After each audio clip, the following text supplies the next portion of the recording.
Genesis 2. Nilikha nga ng Diyos ang langit at ang lupa, at ang lahat ng bagay na naroroon.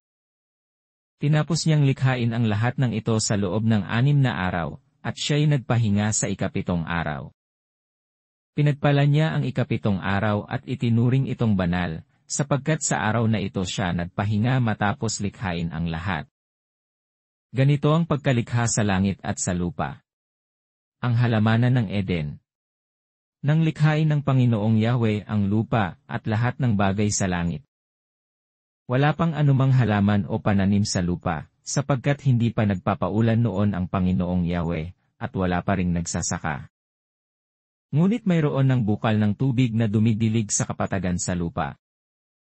Pagkatapos, ginawa ng Panginoong Yahweh ang tao mula sa alabok, hiningahan niya sa ilong, at nagkaroon ito ng buhay. Gumawa ang Panginoong Yahweh ng isang halamanan sa Eden, sa dakong silangan, at doon dinala ang taong kanyang nilalang. Pinatubo niya roon ang lahat ng uri ng punong kahoy na magagandang pagmasdan at masasarap ang bunga.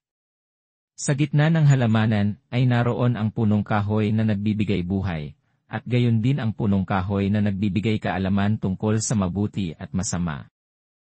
Umaagos noon mula sa Eden ang isang ilog na dumidilig sa halamanan. Paglabas doon, ito'y nahahati sa 4 na sanga. Ang una na kung tawagi ilog Pishon, ay umaagos sa lupain ng Havila. Lantay ang ginto roon at marami ring bedelyo at batong onis. Ang ikalawang sanga ng ilog na tinawag na Manggihon ay umaagos sa lupain ng Ethiopia.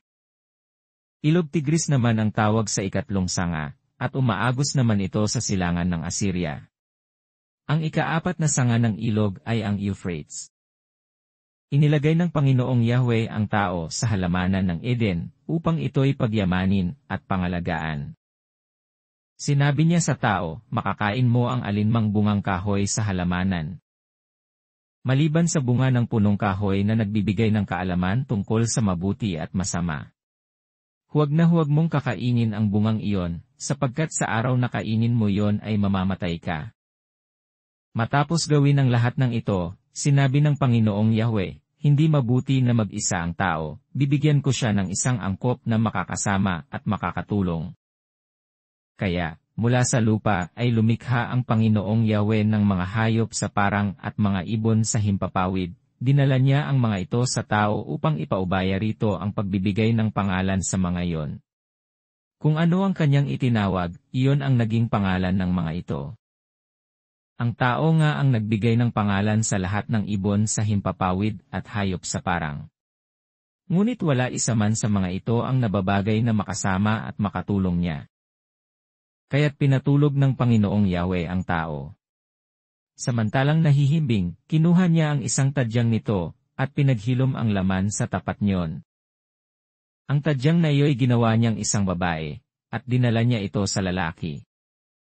Sinabi ng lalaki, sa wakas, narito ang isang tulad ko, laman ng aking laman, buto ng aking buto, babae ang itatawag sa kanya, sapagkat sa lalaki, di siya'y kinuha. 24 ito ang dahilan kaya iniiwan ng lalaki ang kanyang ama't ina, nagsasama sila ng kanyang asawa, at sila'y nagiging isa. 25 kapwa hubad noon ang lalaki, at ang babae, ngunit hindi sila nahihiya.